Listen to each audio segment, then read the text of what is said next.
Hi, I'm Lexi. I stopped by my pregnant sister's house just to check in, no warning, no call, and I found her in labor on the floor, alone. No husband, no packed bag, no plan. She was shaking, whispering that it wasn't time yet because they told her not to make a fuss. While she screamed through contractions, her in-laws were on a wine tour, laughing, posting, toasting family legacy.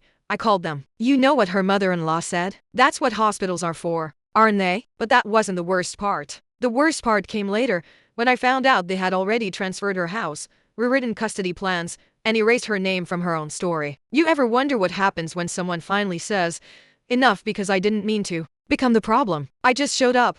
And I didn't leave? What would you have done? I hadn't planned to stop by that morning. It was one of those restless winter days in Savannah gray skies, the kind of chill that settles into your bones no matter how many layers you wear. I had just dropped off design samples for a client downtown and was driving through the tree-lined streets of Ardsley Park when something tugged at me. A weird feeling, nothing dramatic, just heavy, like I needed to check on Isolde. She was due in 2 weeks.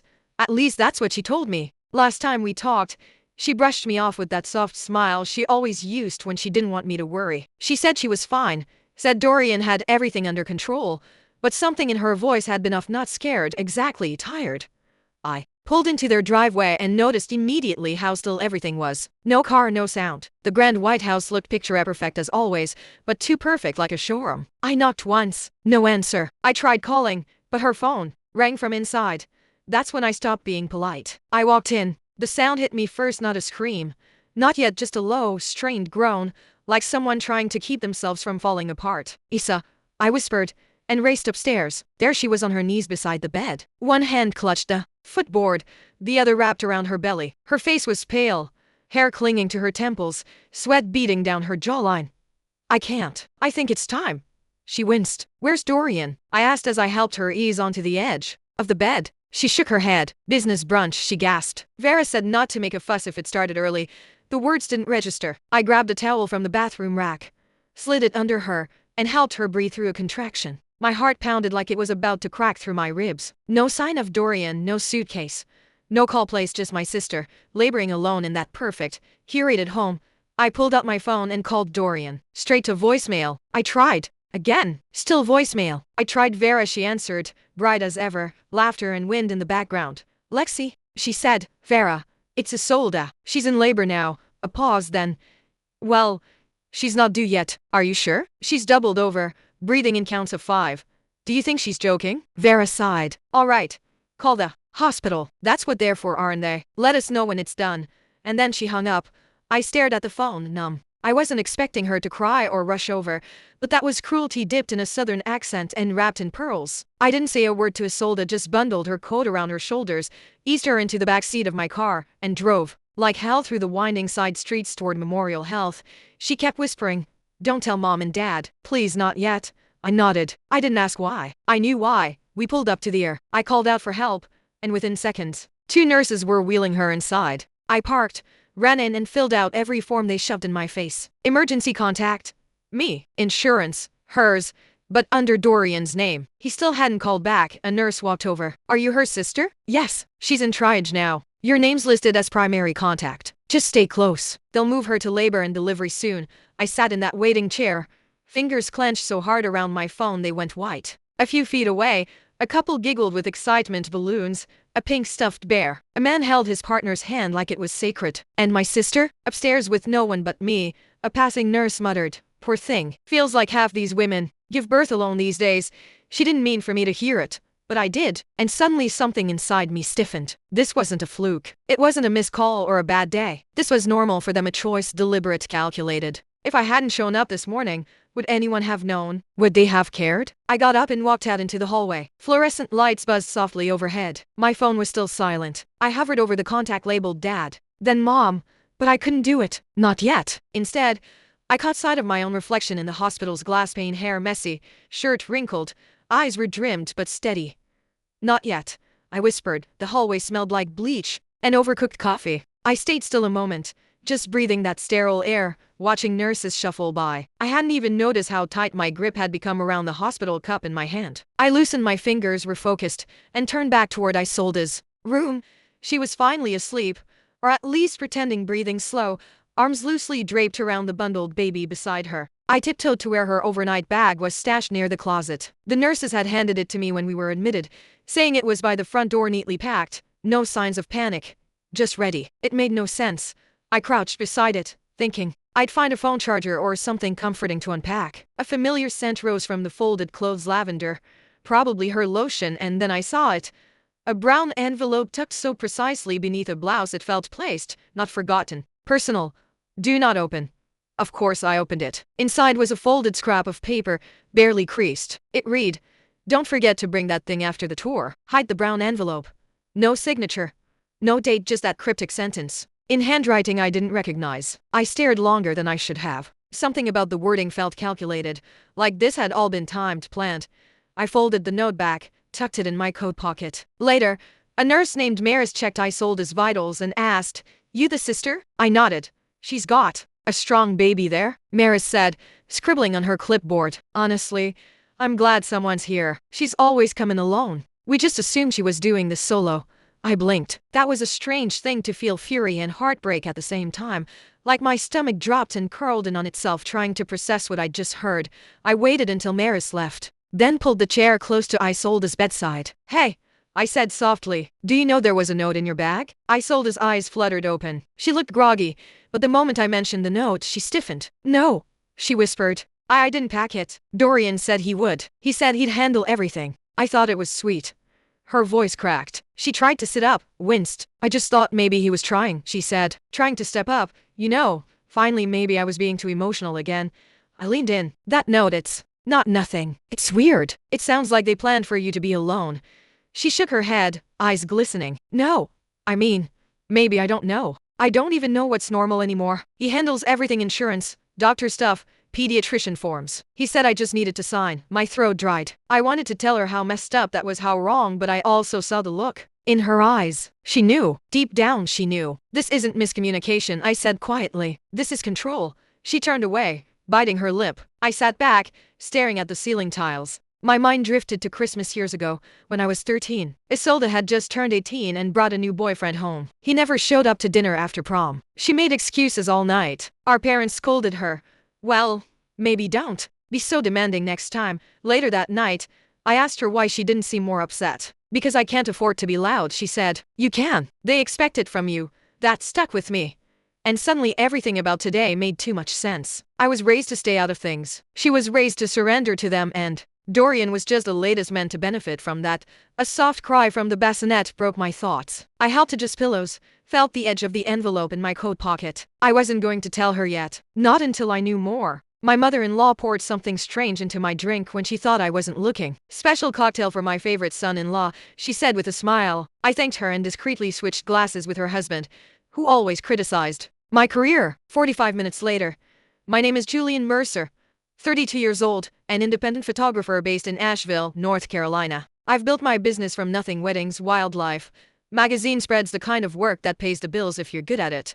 And I am. But to my in-laws, especially Diane, what I do has never been enough." "How's the little photography hobby?" Gerald would ask at family dinners, not even trying to hide his disdain. He was an investment banker, the kind of man who measured success in square footage and stock options. Every Sunday dinner at their house was the same.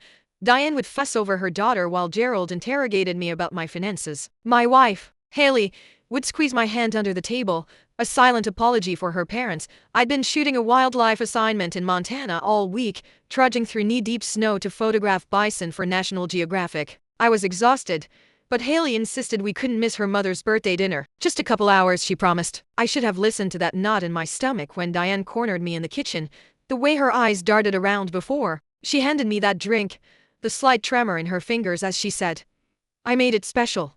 Just for you." Something wasn't right. I just didn't know how wrong it was about to get. Haley and I met 6 years ago at an art exhibition where my work was featured. She was finishing her master's in environmental science, and I was just starting to make a name for myself. We connected instantly. She understood my need to capture the world through a lens, and I admired her passion for protecting it. Her parents were another story. From our first meeting, Gerald made it clear he had expected someone different for his daughter, someone with a desk job, a retirement plan, a company car, someone exactly like him. Diane was subtler. She'd praise my photos while asking when I planned to settle into something stable. She'd invite me to family functions, then introduced me as the photographer instead of her son-in-law. For years, I tried to win them over. I'd bring expensive wine to dinner, show them published work, mention high-profile clients. Nothing changed their perception that I was just passing through their daughter's life, a phase she'd outgrow. Last Christmas, I overheard Diane on the phone. Haley could have married Thomas, you know, orthopedic surgeon, family money, but she chose the creative one. The way she paused before creative made it sound like a disease. Gerald was more direct. When Haley and I announced we were trying for a baby, he pulled me aside. Children are expensive, son. Maybe think about real employment before bringing one into the world. I never told Haley these things. She loved her parents despite their flaws, and I didn't want to force her to choose sides. So, I smiled, shook Gerald's hand firmly at every visit, complimented Diane's cooking, and kept my thoughts to myself. But there were signs I should have taken more seriously. The way Diane would ask Haley to help in the kitchen whenever I talked about a successful project, how she'd accidentally exclude me from family photos, the time Gerald suggested therapy for Haley's impulsive decisions while looking directly at me. I ignored it all, thinking time would eventually bring acceptance. I was wrong. The Friday of Diane's birthday dinner, I returned from Montana with windburned cheeks and a memory card full of images that would pay our mortgage for 3 months. I was bone-tired but showered, put on a button-down shirt, and drove us to her parents' colonial-style home in the expensive part of town. Dinner started normally. Gerald bragged about a recent deal. Diane fussed over the table settings. Haley's brother Owen and his wife Vanessa made polite conversation. I nursed a beer and counted the minutes until we could leave. After the main course, Diane announced she'd made her famous sangria for dessert. She disappeared into the kitchen, and I offered to help carry glasses. That's when I saw it. She had 2 glasses separate from the others. As I entered, she quickly added something from a small vial into one of them. It wasn't a garnish or flavor. It was colorless, odorless, and she tucked the vial away the moment she heard my footsteps. "Oh, Julian, I've got this," she said, too brightly. "This one's for you. Special recipe for my favorite son-in-law." My throat tightened. The glass had a barely perceptible film floating on top, catching the light. "Let me help you carry these," I said, taking both glasses she'd prepared. In the dining room, Gerald was checking his phone, barely looking up when I approached. "Sangria, sir?" I placed a tempered glass in front of him instead of taking it myself. I watched him drink, making an excuse about preferring water with my dessert. 45 minutes later, Gerald was pale, sweating, and rushing to the bathroom. The violent sounds of his illness echoed through the house. Diane's face drained of color when she realized what had happened. Her eyes met mine across the table, and in that moment, I knew 2 things with absolute certainty. My mother-in-law had tried to poison me, and she knew that I knew. I didn't react, didn't confront her, just ate my chocolate cake while Haley rushed to check on her father.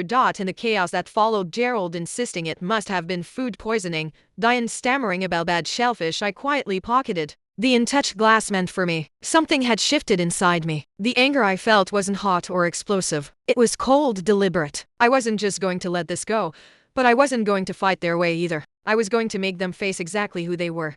The Monday after the dinner, I took the glass to Jason, a former client who ran a toxicology lab. "Personal or professional?" he asked when I explained what I needed. "Family matter," I replied. 3 days later he called. "Julian, there were benzodiazepines in that drink. Nothing lethal, but enough to knock someone out for hours, maybe because some memory loss." "Where did you get this?" I thanked him and asked for a written report. I didn't answer his question. That night, I told Haley I wanted to skip Sunday dinner for a while, said I needed to focus on an upcoming exhibition. She was disappointed but understood. I didn't tell her about the test results, not yet. I needed more information first. Over the next 2 weeks, I did some digging. Diane had a prescription for Xanax from 3 different doctors. She'd been doubling and tripling her doses for years. There were also rumors about her in town, strange behavior at a neighbor's party, accusations of stealing jewelry at her country club, stories her family had worked hard to bury. I compiled everything and waited for my moment. It came when Haley mentioned her mother needed photos for a social media profile. She specifically asked if you would take them.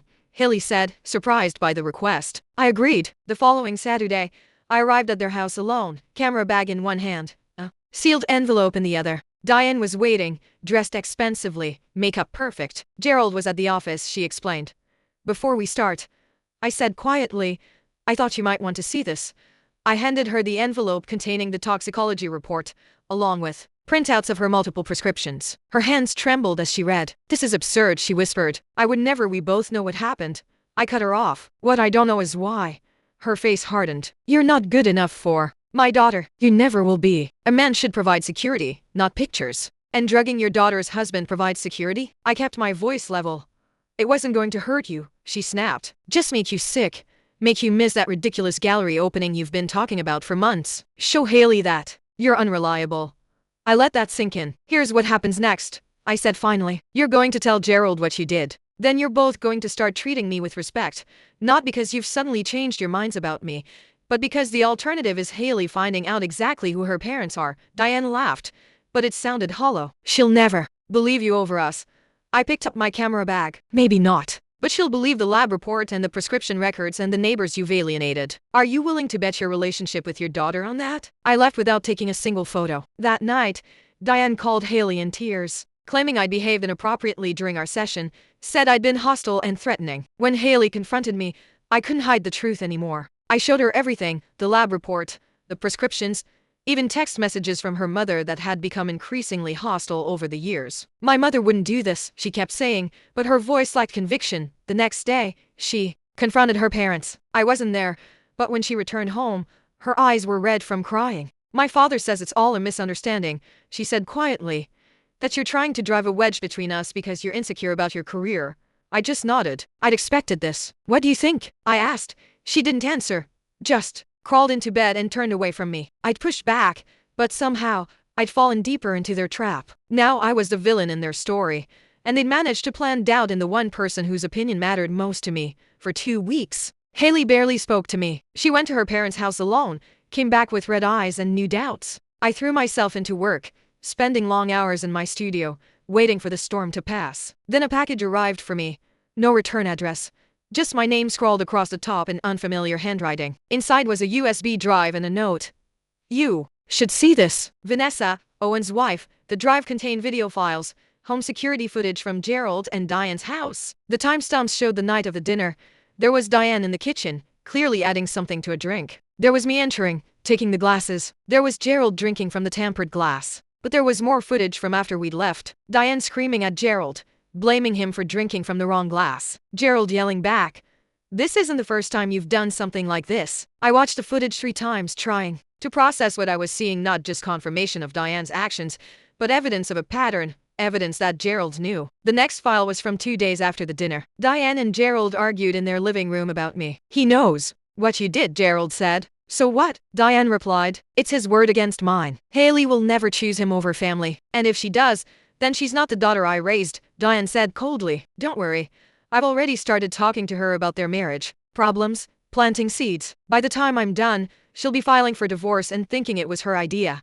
I shut my laptop, hands shaking. This wasn't just about me. This was a systematic effort to control Haley's life, to isolate her from anyone who didn't fit their vision. And they'd been doing it for years. I called Vanessa immediately. "Why did you send this to me?" "Because they did the same thing to me when I married Owen," she said quietly. "They tried to break us up for 2 years, said I wasn't good enough. It almost worked. Why didn't you tell us?" "Owen doesn't know," she admitted. "He worships his father, believes everything he says. I've tried to tell him, but he thinks I'm paranoid. I just couldn't watch them do it to someone else." The next day, I received a text from Gerald. "We should talk. Man to man. No wives." I met him at his country club. He was waiting in a private room, drinking bourbon. "Julian," he began, "families are complicated. My wife, she can be difficult, protective, but she means well. Drugging someone means well?" I asked. He waved his hand dismissively. "A misunderstanding. Diane takes medication for anxiety. She probably mixed up the glasses. I have the security footage, Gerald." His face changed instantly, hardening into something cold and calculating. "What do you want? Money? Is that what this is about? I always knew you married Haley for financial reasons. I want you both to leave us alone," I said simply. "Stop trying to convince Haley I'm not good enough. Stop interfering in our marriage." Gerald leaned forward. "You think this is the first time we've dealt with someone like you? People who want to take advantage of our family?" He laughed. "Haley will come home where she belongs. She always does. Ask her about Thomas. Ask her about the fiancé before you." I felt cold. "What are you talking about?" "Haley was engaged before she met you. Nice guy, doctor. We didn't like his background. Took us 6 months to convince her he was wrong for her. She broke it off. Came home crying to daddy." He smiled. "History repeats, son." On the drive home, I called Haley's college roommate, Bethany. Asked her about Thomas. "Oh God," she said. "That was awful. He was perfect for her. But her parents, they convinced her he was cheating, planted evidence. He tried to tell her the truth. But by then, she didn't trust him anymore." The pattern was clear now. This wasn't just about me. It was about control. Complete control over their daughter's life. And they'd done it before. I didn't confront Haley immediately. Instead, I started gathering every piece of evidence I could find. I reached out to Thomas, who was initially reluctant to speak with me. When I explained the situation, he sent me old emails between him and Haley, showing how her parents had systematically undermined their relationship. I contacted other ex-boyfriends, old friends of Haley's who'd mysteriously drifted away. A pattern emerged.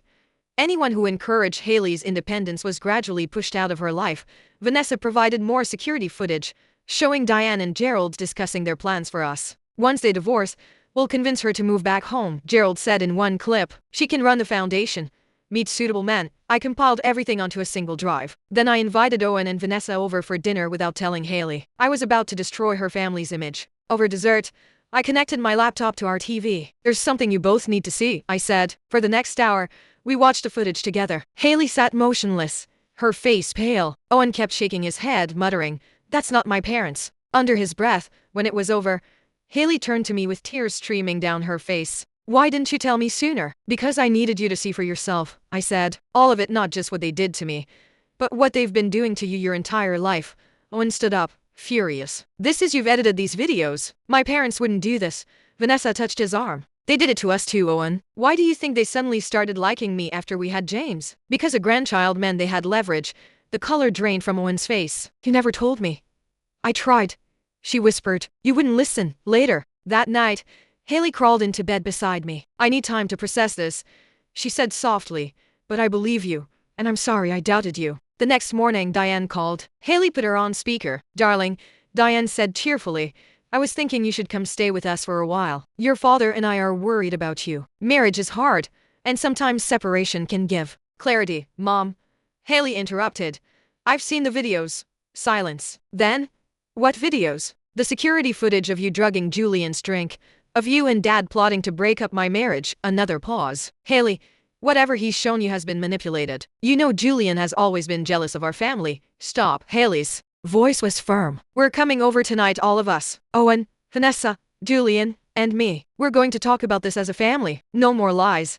After she hung up, Haley turned to me. "They'll deny everything. They'll try to turn this around on you." I nodded. "I know." Then for the first time in weeks, I smiled. "So, what's our plan?" That night, we arrived at Gerald and Diane's house with my camera equipment. Owen and Vanessa were already there, sitting stiffly in the living room. Gerald seemed confident. "I understand there's been a misunderstanding." "No misunderstanding," I interrupted, setting up my tripod. "I'm documenting this conversation for the family archives." Diane objected immediately. "This is private family business." "Exactly," I agreed. "Family business, and I'm family, even though you've tried very hard to change that." For the next 2 hours, we laid it all out. The drink, the manipulation, Thomas, the other ex-boyfriends, the pattern that had shaped Haley and Owen's entire lives. Gerald and Diane denied everything, of course, called me unstable, manipulative. But with each denial, I played another clip, showed another email. Their faces grew paler, their denials weaker. Finally, Haley stood up. "I love you both. You're my parents, but what you've done is unforgivable. You don't get to control my life anymore." Owen nodded. "We're adults. We choose our own partners, our own paths." Diane started crying. Not from remorse, but from the realization that she was losing control. Gerald just looked stunned, as if he couldn't comprehend that his children were defying him. As we prepared to leave, I handed Gerald a USB drive. "This contains everything, the footage, the emails, the testimonies. It's yours to keep." "What's that supposed to mean?" he asked suspiciously. "It means that I'm not going to ruin your reputation by sharing this with anyone else. That would hurt Haley, and I would never do that." I paused. "But if you ever try to interfere in our marriage again, if you ever try to manipulate Haley or speak against me, copies will go to every member of your country club, your business partners, and your precious social circle." For the first time since I'd met him, Gerald looked at me with something resembling respect. "I underestimated you." "Yes," I said simply. "You did."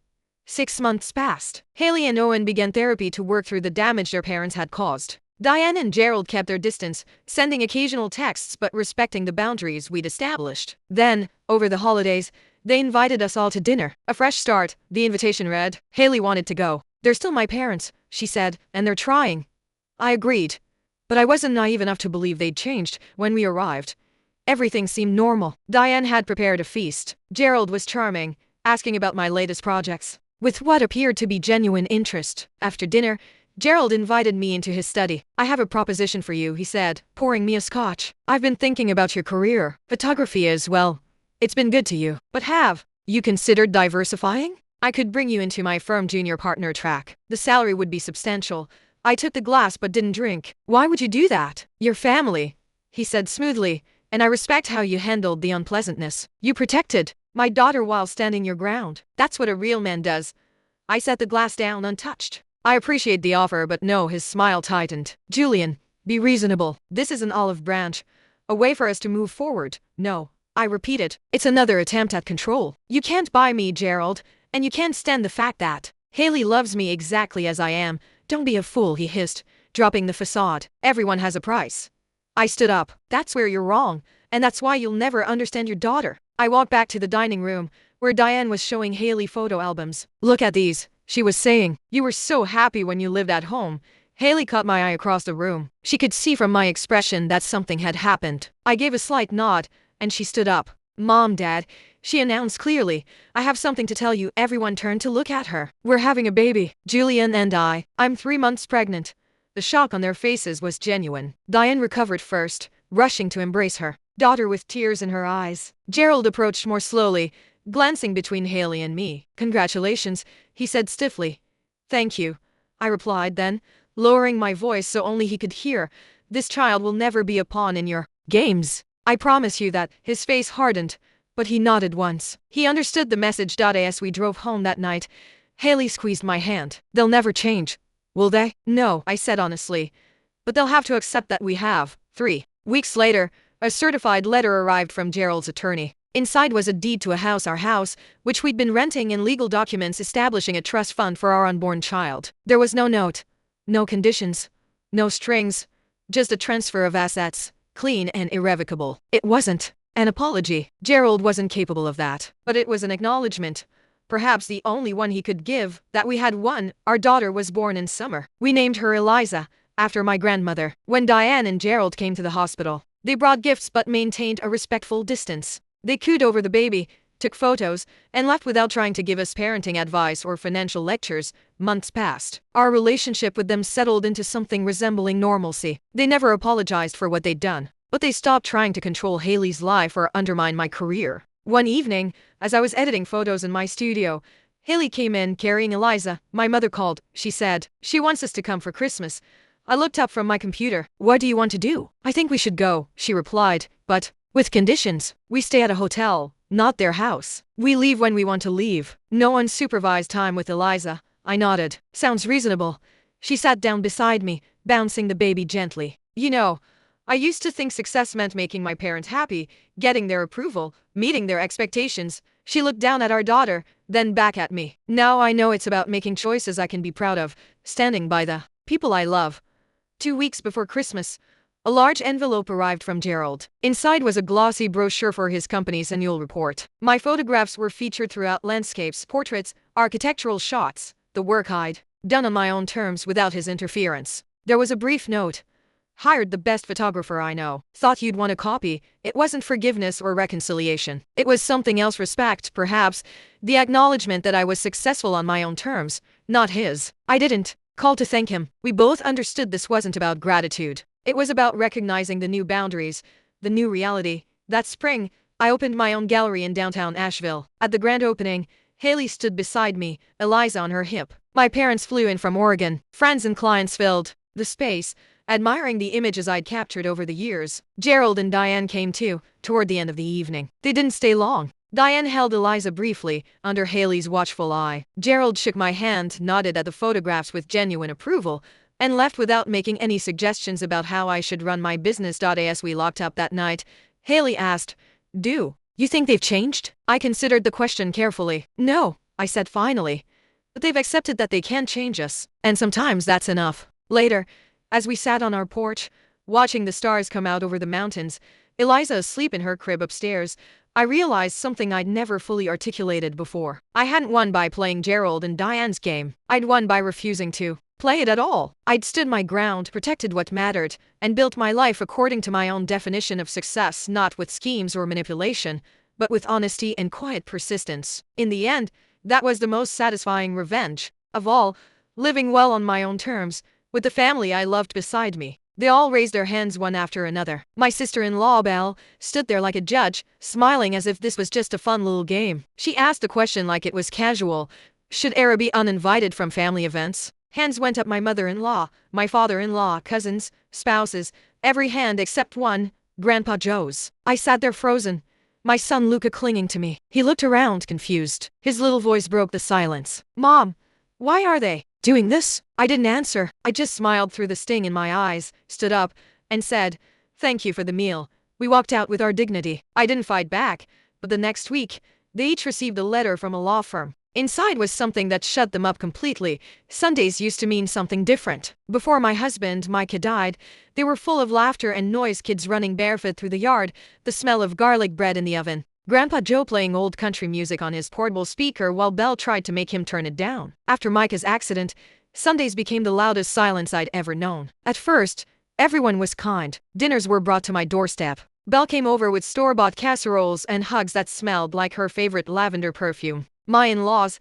Carol and Robert, insisted I stay close to family. But as the months passed, the sympathy faded. The texts got shorter. Phone calls stopped. Invitations disappeared. I'd never argued with anyone. I never demanded anything. I didn't cause scenes. I simply stopped being useful. And that's when I realized I had been accepted not as family, but as Micah's wife. Without him, I was just a reminder of what they lost or maybe what they didn't want to face. But Luca, he never stopped asking. He was only 7 when his dad died, and now at 10, he still carried Micah's smile, his dimples, and the same quiet way of observing people. Mom, he asked once, why doesn't Grandma ever call us anymore? I told him, maybe they're just busy. Maybe they don't know how to talk about Daddy. He nodded, but I could see the sadness settle into his little chest. He missed them in a way I couldn't fix, and for him, I decided to try again. So, when Belle messaged me out of the blue one Thursday, family dinner Sunday would be nice to see you and Luca, I froze. I reread the text 5 times. It felt like bait, but Luca's face lit up when I told him. And that's all it took. We arrived 10 minutes early. Their house was pristine, not a toy out of place, like a magazine spread. Belle met us at the door, all smiles and hugs. You look great, she said, brushing her cheek against mine. She smelled like lavender and control. Luca ran inside to play. I followed slower, taking it all in. Carol barely looked at me when I walked into the kitchen. She was slicing lemons for our iced tea, pretending she hadn't just paused a conversation the second I walked in. Robert gave me a nod from his seat in the den, eyes already back on the football game. No one said they were glad to see us. I offered to help with dinner prep, was handed the salad bowl, and then quickly left out of the kitchen talk. Belle and Carol kept laughing at things I wasn't included in. I smiled anyway. I had gotten good at that over the years, smiling in places I didn't belong. When dinner was served, I noticed Luca was already at the kids' table. Belle served him first, then the others. When it was my turn, I had to reach around the dishes to get a plate. Small things, but they added up. Conversation buzzed around me: work promotions, school updates, vacation plans. Not once did anyone ask how Luca was doing or me. It was as if we were guests at a party we hadn't been officially invited to. The only warm moment came from Grandpa Joe. He moved slowly now, using a cane, but his presence was as steady as ever. He sat down beside me and passed the bread. I'm glad you came, he said quietly. Luca needs to know he still belongs. And you do too, even if they don't know it yet. I swallowed the lump in my throat. He always had a way of saying exactly what I needed to hear, just when I needed to hear it. I looked over at Luca. He was laughing with his cousin Levi, his plate piled with food, eyes full of hope. He didn't see what I saw. He didn't feel the way the air shifted when I walked into a room. He was still a child, believing the best in people, and I didn't want to take that from him. So, I smiled. I stayed quiet, and I convinced myself I could get through just one dinner. But what happened next would tear through that silence and expose everything I had tried so hard to ignore. It happened after dessert. We were still at the long dining table, plates scattered with crumbs, glasses half full. The kids had run off to the basement, and for a moment, I thought maybe I'd made it. Maybe I had survived the evening. That's when Belle stood up. She tapped her glass with a spoon. Everyone turned to her as if on cue. I thought she was going to make an announcement. Maybe share some family news. I sat up straighter, forcing a smile. Then she said it. I think we need to talk about the tension in this family. She said it like she was doing everyone a favor, a performative sigh, a glance at her husband for support. She looked around the table with rehearsed concern. I know I'm not the only one who's felt it, the sense of awkwardness, and I think we need to be honest about where it's coming from. I didn't understand what she meant. At first, no one looked at me, but I felt it anyway. My chest tightened. I'm not trying to stir drama, she continued, but I think it's fair to say that things haven't felt the same since Era rejoined us. That was the first time she said my name, like I was the elephant in the room, like I wasn't sitting right there. I'm not saying you haven't been through a lot, she added, turning to me. We all grieved Micah. We all loved him. But we've also had to move forward. And I think some of us feel like we're constantly walking on eggshells. Some of us. I looked around. Carol wouldn't meet my eyes. Robert leaned back in his chair, arms folded. A few cousins were fidgeting, pretending to adjust silverware. Then Belle smiled. I'll never forget that smile. So, I thought we could just vote. No hard feelings. Just a show of hands. Should Era be uninvited from future family events for the sake of peace? For a second, I thought I'd misheard her. I felt like I had left my body. Then it happened. One hand went up Carol, then another Robert, then Levi's mom, then his dad, even people I hadn't spoken to all night, even the ones who never seemed to care either way. Every hand raised, except for Grandpa Joe. I couldn't breathe. I felt the blood rush from my face. My ears were ringing. Then I felt a tug on my sleeve. Luca. He had come back up from the basement, probably to ask for a second slice of cake. Instead, he'd walked into this. He looked around, confused. Then he looked at me. Mom, he said softly, why are they doing this? That broke me, not because I didn't have an answer, but because I did. I just couldn't say it in front of him. I forced a smile. My lips trembled. I reached out, took his hand, and stood up. Thank you for dinner, I said to the table. My voice was quiet but steady. We should be going. No one stopped me. Not one person said a word. As we walked out, Grandpa Joe rose from his seat and gently touched my shoulder. You don't deserve this, he whispered. I nodded once and kept walking. I held Luca's hand tightly the entire way to the car. He didn't ask anything else. He just rested his head on my arm as I buckled him in. I drove home in silence, the kind of silence that sits deep in your bones. That night, I sat in the dark for hours, listening to my son breathe as he slept beside me. I knew Belle had orchestrated that moment. She'd planned it, rehearsed it, built it up over months, maybe longer. She didn't want me gone for peace. She wanted me erased. And this vote, it was her performance, her little show of power, and I let her have it. But what she didn't know, what none of them knew, was that I wasn't going to stay quiet forever. I didn't shout. I didn't beg. But I was done playing the part of the grieving widow who knew her place. The next move was mine. The house was quiet that night, except for the soft hum of the refrigerator and the rhythm of Lucas breathing beside me. He'd fallen asleep, curled against my side, one hand still gripping the sleeve of my shirt like he was afraid I'd disappear. I lay there in the dark, eyes wide open, staring at the ceiling. My mind replayed everything: Belle's voice, the raised hands, Lucas' question. Why are they doing this? For years, I'd swallowed my pride. For the sake of peace, I'd let them slowly push me aside, convince myself that silence was the noble thing, that being quiet was better than being the problem. But that vote wasn't just cruel. It was strategic. It was meant to humiliate me in front of everyone. It was meant to show Luca that his mother didn't belong in the family she once helped hold together, and that I couldn't allow.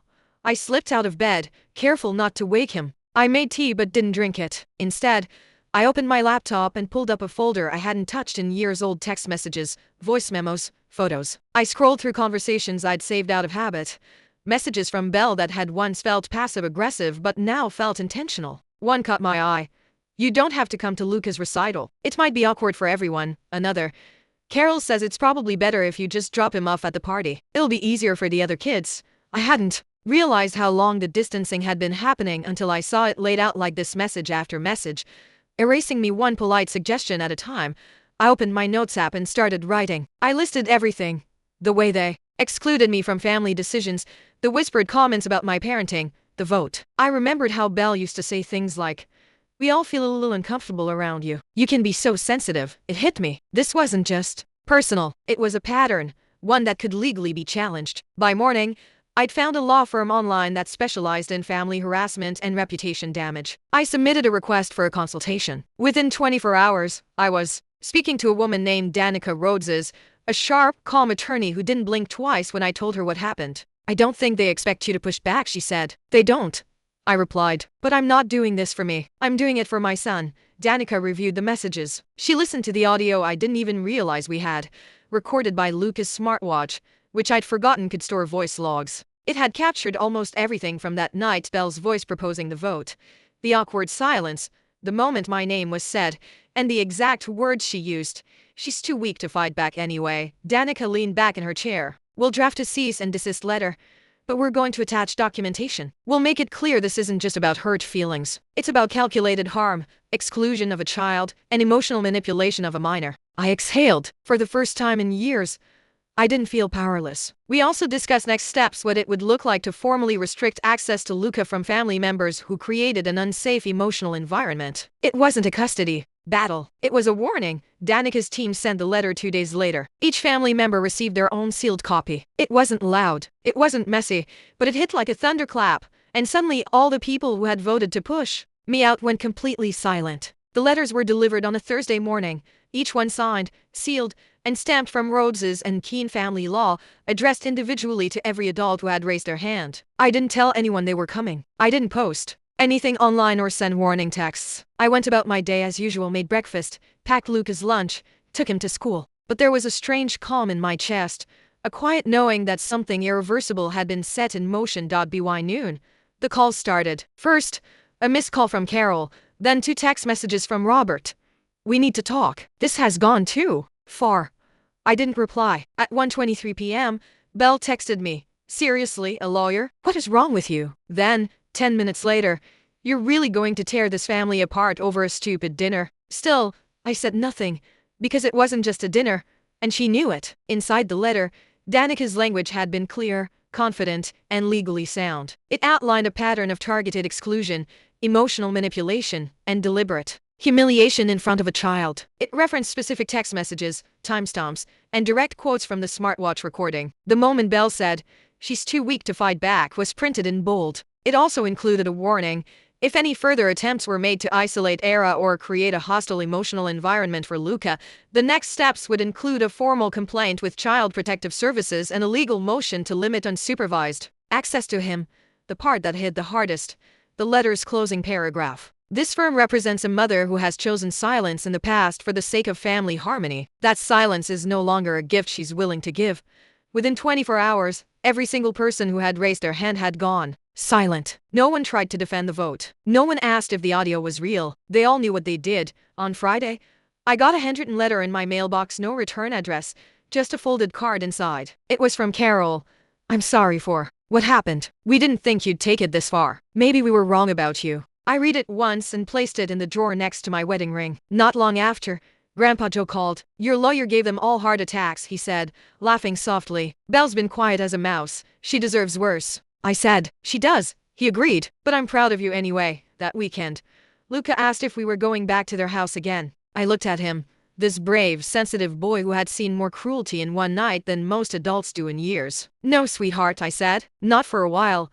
He nodded, then smiled. "That's okay. Can we go to the beach instead?" "Yes," I said. "The beach sounds perfect." It's been 3 months since the letter went out. No one's tried to organize another vote. No one's invited us back. And no one's apologized, at least not in person. The silence hasn't just continued. It's grown louder. And yet, for the first time in years, I feel free. I don't wake up dreading texts or wondering what I did wrong. I don't mentally prepare for another cold shoulder or backhanded comment disguised as just being honest. I don't have to walk into a room and shrink anymore. Most importantly, Luca is okay, better than okay. He doesn't ask about the cousins anymore. He stopped checking the mailbox for birthday cards that never came. We've built new traditions. Now, one's not based on keeping peace with people who tried to erase us, but on creating joy with those who genuinely care. Every Sunday morning, we get donuts and walk the lake trail behind our apartment. Luca brings his sketchbook. I bring coffee. We sit on the bench where Micah used to take him as a toddler, and we talk about school, cartoons, space, whatever he wants. There's no tension, no pretending, just peace. I've also started going to therapy. That was new for me. I used to think therapy was for people who couldn't hold themselves together. Now I know it's for people who are holding themselves together but don't want to bleed in silence. My therapist helped me name what happened that night, not just exclusion, but emotional abuse, manipulation, and the kind of bullying adults disguised with smiles and dinner parties. She helped me understand that I wasn't crazy or overreacting, that the vote wasn't a sudden betrayal. It was the final act in a long pattern of disrespect. That clarity healed something I didn't even know was broken. And yet, I don't feel angry anymore. I don't wake up wishing I could make them feel what they made me feel. That's the part no one talks about, how healing makes revenge irrelevant. I didn't want to ruin their lives. I wanted my son to have a mother who could show him what strength really looks like. Strength isn't screaming at a table full of people who've already made up their minds. Strength is knowing you can leave the room and still command respect when the door shuts behind you. Some people might say I overreacted, that it was just a vote. But if you've ever sat quietly in a room full of people who pretend you don't belong, you know how loud that silence can be. I didn't take legal action to be dramatic. I did it to set a boundary that words couldn't. The truth is, I gave them years of kindness, of understanding. I gave them every opportunity to treat me like a human being, like the mother of their grandson. They responded with cruelty disguised as civility. They counted on me staying silent because they mistook silence for weakness. They were wrong. I've learned something else too. Family isn't sacred just because it's family. Blood doesn't give anyone the right to mistreat you. Names and DNA don't excuse manipulation. And loyalty doesn't mean tolerating pain. Family is built, chosen, earned. Grandpa Joe still comes by every Saturday. He and Luca play chess badly and eat sugar cookies he brings from the corner bakery. He never talks about the others, and I never ask. Last week, Luca asked me, "Do you think they miss us?" I paused. Maybe, I said, but missing someone doesn't mean you treated them right. He nodded and went back to coloring. He's growing up with more wisdom than most adults I know. I used to think my story was about being shut out. But it's not. It's about walking away and realizing I didn't lose a family, I escaped one. And now we're building something better, not louder, not bigger, but kinder, safer, and completely ours. If this story resonated with you, if you've ever been the quiet one in the room, the one underestimated, the one who chose peace over revenge, then I hope this gave you a little strength. Sometimes walking away isn't weakness. It's the loudest kind of power there is. If you connected with this journey, please like the video. Share it with someone who needs to hear it, and comment below. Have you ever had to walk away from a family to protect your peace? And if you want more true stories like this, stories about strength, healing, and finding your voice, make sure to subscribe to the channel. Your support helps us keep telling stories that matter. Thank you for being here. We don't need a room full of people to belong. We just need one space where we're heard. The bleach fumes burned my eyes before I even saw what she'd done. I stood in the doorway of my childhood bedroom, still holding the bottle of champagne I'd brought to share with my sister the night before my wedding, a foolish attempt at bridging the gap between us. But there was Chloe, holding an empty gallon of bleach over my wedding dress, watching the fabric dissolve like cotton candy in rain. "Oops," she said, her smile sharp as broken glass. "Guess you'll have to call it off."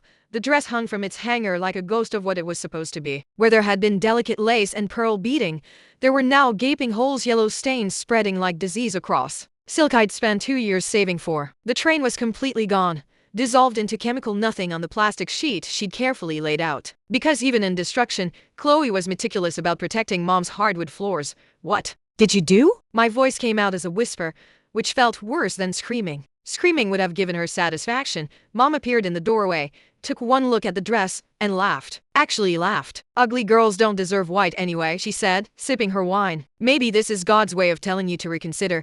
Dad's heavy footsteps came up the stairs. He surveyed the scene with the same expression he used for checking the mail board, slightly inconvenienced. "At least now it matches your worth," he said. "Saves everyone the embarrassment of pretending you're bride material." I stood there, the champagne bottle growing warm in my hand, watching my family circle like vultures around the corpse of my happiness. 26 years of this. 26 years of being the spare daughter, the practice child, the one who existed, only to make Chloe shine brighter by comparison. Nothing to say. Chloe stepped closer, the bleach bottle still in hand. "Or are you finally realizing what we've all known forever? That Dylan deserves better than you." My fiance's name in her mouth made my skin crawl. She'd been circling him since I'd brought him home 2 Christmases ago, touching his arm, laughing too loud at his jokes, finding excuses to need his help with everything from reaching high shelves to fixing her perfectly functional car. "You should thank me," she continued. "I'm saving him from making the biggest mistake of his life." "Do you really think someone who looks like him wants to wake up next to someone who looks like you every morning?" "Chloe's doing him a favor," Mom added. "Remember when you were 12 and thought that boy liked you? We had to tell you the truth then too. Some people are meant to be chosen, sweetheart. Others are meant to be settled for." I looked at the dress again, the bodice I'd spent hours being fitted for, the veil my future mother-in-law had worn at her own wedding, passed down with tears and joy, all destroyed because I dared to be happy, dared to be chosen, dared to believe I deserved something beautiful. "You have 3 hours to fix this," I said quietly. They all laughed. Dad actually slapped his knee. "Or what?" he said. "You'll uninvite us?" "Oh no, we'll miss watching you waddle down the aisle in whatever Clean-Sarag disaster you find at this hour. The wedding's off anyway," Chloe said confidently. "I already texted Dylan from your phone while you were in the shower. Told him you've been having second thoughts, that you realized you weren't ready. He's probably relieved. My hand tightened on the champagne bottle. You did what? She held up my phone, wiggling it like a treat. Your password's still your birthday. Pathetic. But don't worry. I was kind about it. Told him you love him but couldn't do this to him. Very noble. He'll remember you fondly. Show me, I said. She tossed me the phone. There it was, sent 40 minutes ago. Dylan, I can do this. You deserve better than me. I'm so sorry. Please don't contact me. I need space to think. And his response. What's going on? This doesn't sound like you. I'm coming over.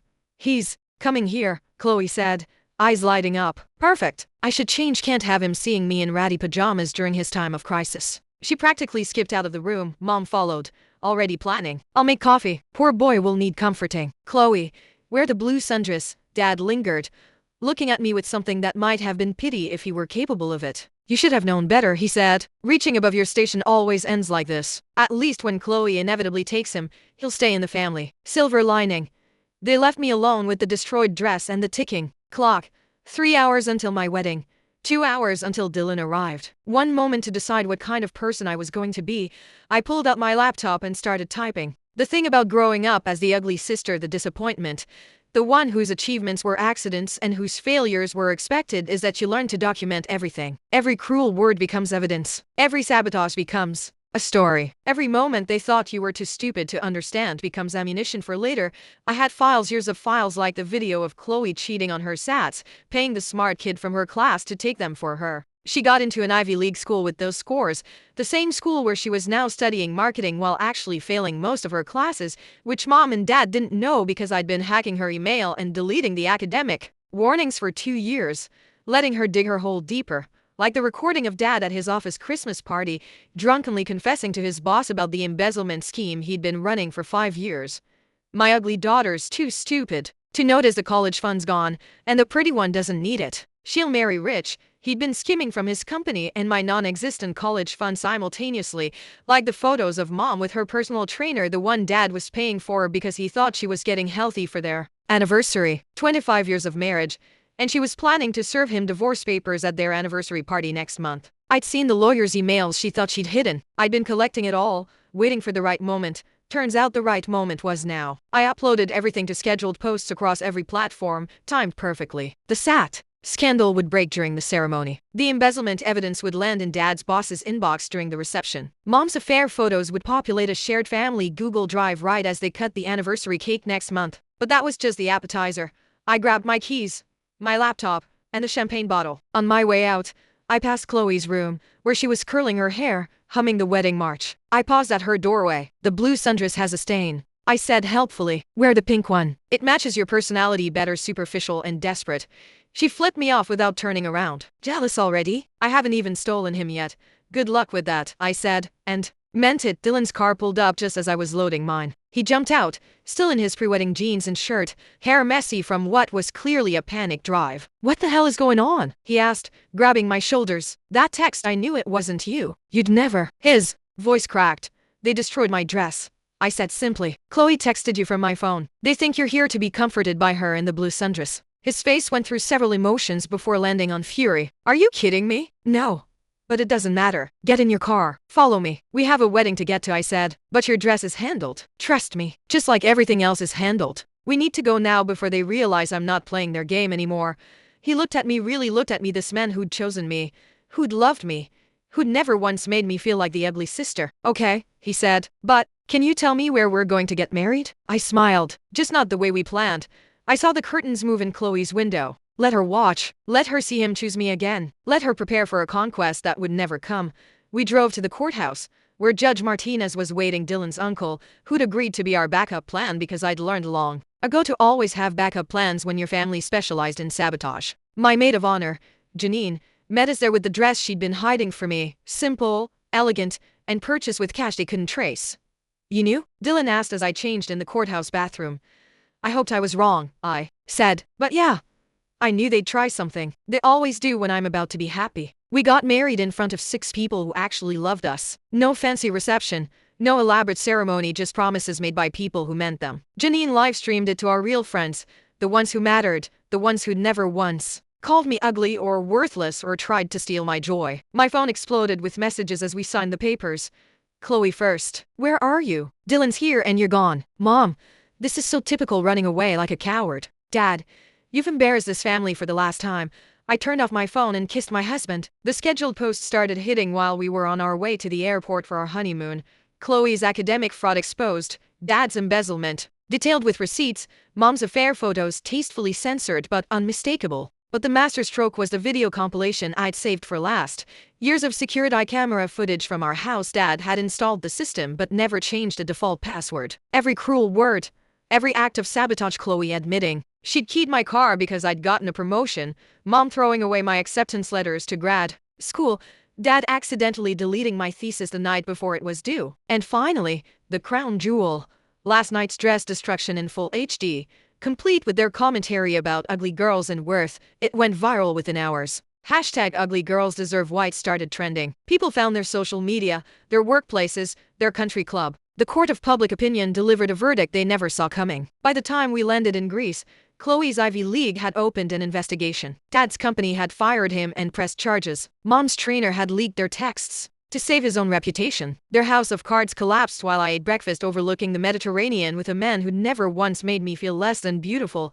They tried calling, of course, hundreds of times. When that didn't work, they tried email, long rants about family loyalty, forgiveness, how I'd ruined their lives over a dress. I sent back one message, a photo from our honeymoon. Me in a simple white sundress. Dylan looking at me like I hung the moon, the Greek sunset painting everything gold. Caption: ugly girls do deserve white and love and happiness and freedom from people who only see their worth as something to destroy. Then I blocked them all. Chloe lost her scholarship when Mom and Dad's money was frozen during the embezzlement investigation. She had to drop out. Last I heard, she was working at the mall in a store where I used to shop while she mocked my choices. Dad took a plea deal. 3 years probation. Full restitution. He lives in a studio apartment now, no family to visit, no reputation to maintain. Mom's divorce went through, but without Dad's income or her trainer's interest. Turns out he was only in it for the money. She moved back in with her mother, who'd always hated how she treated me. Their anniversary came and went without celebration. Hard to toast 25 years when everyone knows it was built on lies, affairs, and the systematic destruction of one daughter to elevate another. Meanwhile, Dylan and I celebrated our 6-month anniversary last week. He surprised me with a recreation of our original wedding plan. The venue, the flowers, even a replica of my destroyed dress. This time, the only people invited were the ones who'd stood by us at the courthouse, the ones who knew my worth had nothing to do with conventional beauty or my family's approval. You know what the best part is? Dylan said as we danced. What's that? They were right about one thing, he said, spinning me under his arm. I did deserve better. I deserved someone who survived them and came out stronger. I deserved you. I laughed, really laughed. For the first time in years without worrying someone would punish me for the sound. Careful, he teased. Ugly girls who get happy endings might break the universe. Good, I said. It needed breaking anyway. The song ended, but we kept dancing. In the photos from that night, you can see it clearly. Two people who chose each other, not because they had to, not because they settled, but because love isn't about deserving. It's about choosing again and again. Despite the people who try to convince you you're not worth choosing, they said ugly girls don't deserve white. They were wrong. We deserve white and ivory and champagne and whatever color makes us feel beautiful. We deserve love that sees past surfaces. We deserve families we choose, not the ones that choose to hurt us. And we deserve wedding dresses that no amount of bleach can destroy, because they're made of something stronger than fabric. They're made of survival and choice and the radical act of believing we're worth more than the cruelest words said about us. So here's to the ugly girls, the ones who were told they don't deserve white. Wear it anyway. Wear it bright. Wear it bold. And when someone tries to bleach your happiness, remember you can always choose a different dress, a different path, a different family. The dress was just fabric, but the girl wearing it, she was unbleachable. My name is Vivian Mercer. I'm 68 years old, and 3 months ago, I came within inches of dying, not from illness,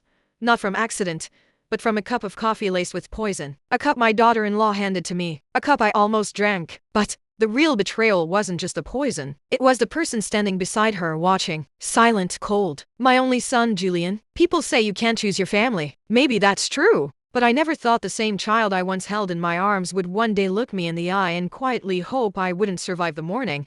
This isn't a story about wealth, though there's plenty of that. It's not just about betrayal, though that runs deep. This is a story about survival, about instincts, about refusing to die quietly when the people closest to you decide you're worth more dead than alive. And if you're thinking this sounds like something out of a movie, I wish you were right. But everything I'm about to share happened, piece by painful piece. And it all began on a Tuesday morning with a familiar sound in the driveway and a knock. I'll never forget.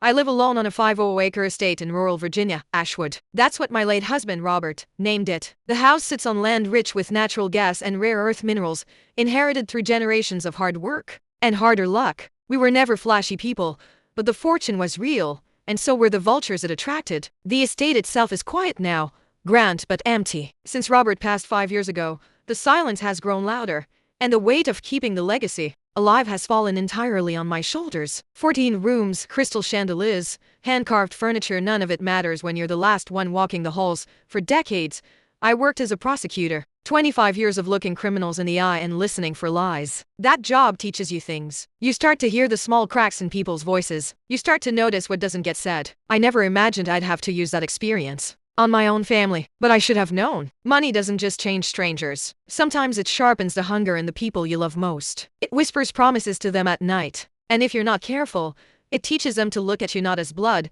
but as an obstacle. That Tuesday morning, I was in my study reviewing quarterly earnings when I heard the familiar hum of Julian's car, a sleek black BMW. The sound used to make me smile. Now it made me anxious. He rarely came unannounced and never without a reason. Julian Mercer was always the kind of man people noticed, tall, clean-cut, with the kind of charisma that got him into Ivy League schools and investor meetings without ever really earning it. He had charm, yes, but charm doesn't build anything, and charm fades fast when failure becomes a pattern.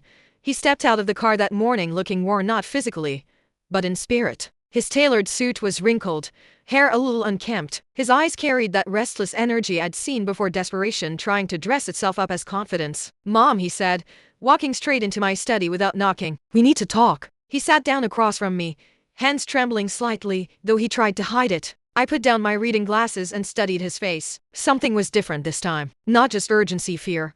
"I need money," he said flatly. 100,000. There it was. Julian had pitched me many ventures before. A boutique app for rating, luxury spas, a vegan snack line that never made it past the packaging stage. Every idea full of buzzwords, every failure dressed up in excuses. Each time, I gave in, hoping he'd finally make it, hoping he'd grow into something stable, something real. But this time felt different, sharper, colder. He wasn't asking, he was informing. "What's the venture this time?" I asked. "A marketing platform," he said, launching into a rehearsed pitch about tech partners and projections. It sounded slick. Too slick. I interrupted. "Who's your partner? You don't know him." "He's from California," Julian said, eyes flickering away. "What's his name?" He hesitated. "Mom, that's not important. What matters is the opportunity." That moment told me everything. He was lying. I'd spent decades watching liars spin stories in courtrooms, and now my own son was spinning one right in front of me. And just like the defendants I once questioned, Julian was hiding something big. And this time, it wasn't just about money. It was about survival, his or mine. 2 days later, Julian returned. But he didn't come alone. His wife, Samantha, or Sam, as she liked to be called, arrived with him, impeccably dressed as always. Cream-colored designer dress, flawless makeup, and the kind of posture that made every movement feel like a performance. "I hope you don't mind us dropping by," she said with a practiced smile, stepping into my kitchen like she owned it. We brought coffee. She handed me a delicate china cup. "It's a special blend. Ethiopian beans with a touch of Madagascar vanilla. I thought you'd enjoy something new."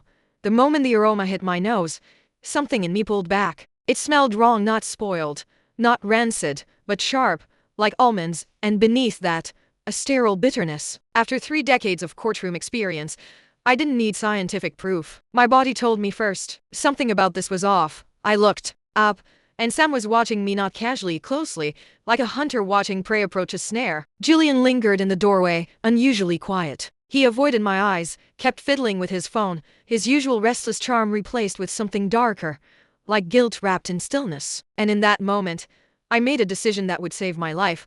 While Sam turned to speak to Julian, I switched. Our cups, identical mugs, smooth white porcelain. It took less than 2 seconds. When she turned back, I raised a new cup and smiled. "This is lovely. You'll have to show me the shop sometime." Sam took a sip from her own, my original, and I waited. 15 minutes later, the coughing began. At first, just a soft clearing of the throat. Then it escalated. Her hands gripped the edge of the table. Her breathing became shallow and strained. "Something's wrong," she gasped. Julian rushed to her side, full of concern, too perfectly timed to feel real. As they scrambled to get her to the hospital, One thought echoed in my mind: that poison was meant for me. At the hospital.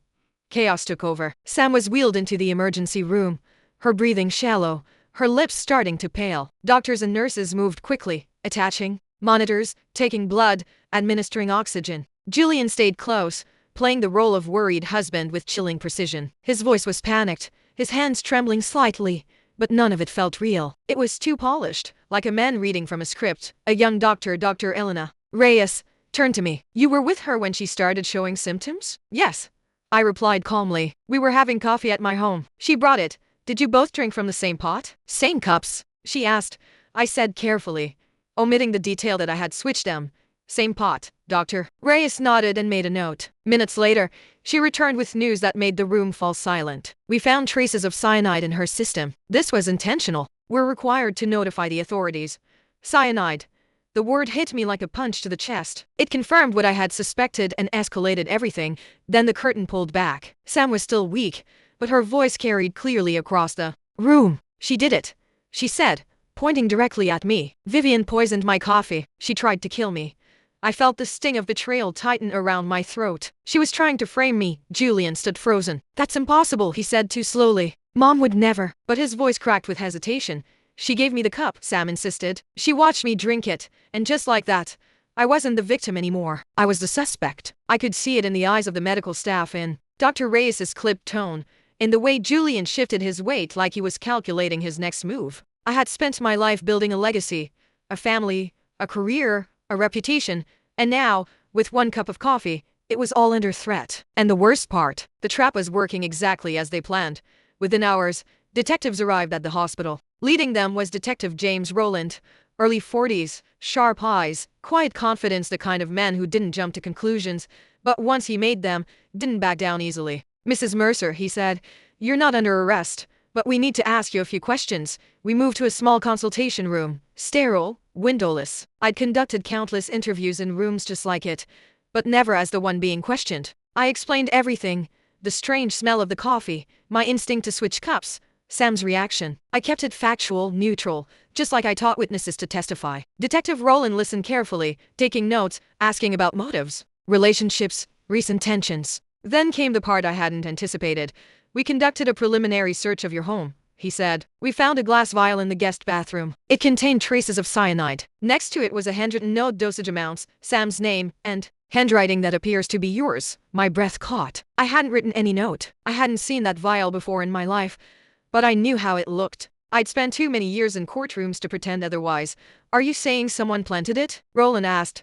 "I'm saying I never saw that note before," I replied evenly. Then came the real twist. "Your son, Julian, returned to your house earlier today to gather his wife's belongings. He was alone for nearly 2 hours." The implication was clear. Julian had access. Julian had motive. But suggesting my own son planted evidence to frame me, even to myself, it sounded insane. Later, through the thin walls of the consultation room, I overheard Julian giving his own statement. "My mom's been different lately," he said. "More paranoid, accusing people of things. She thinks everyone's after her money." The words cut deeper than I expected. "She doesn't trust Sam. Thinks she's a gold digger. She's been talking about changing her will." Each word painted a picture. A wealthy, aging woman losing her grip. A controlling mother afraid of losing power. A jealous, unstable widow who maybe, just maybe, snapped. When Rowland came back into the room, his tone had shifted. Professional distance now replaced his earlier courtesy. "Mrs. Mercer, we're going to need to examine your devices and your safe. We'll also need you to remain in town."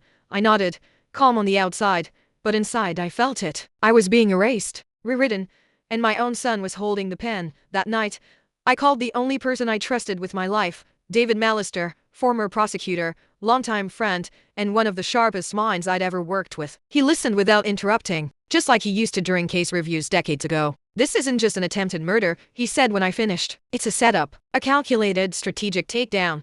He insisted I get legal defense immediately and connected me with Ethan Granger, a criminal defense attorney with the patience of a monk and the instincts of a hunter. Ethan arrived at my house the next morning, eyes already scanning for legal landmines. "They're going to build a narrative," Ethan warned. "That you're controlling, unstable, dangerous. But we have a chance if we get ahead of them." And so began the investigation, quiet, precise, ruthless.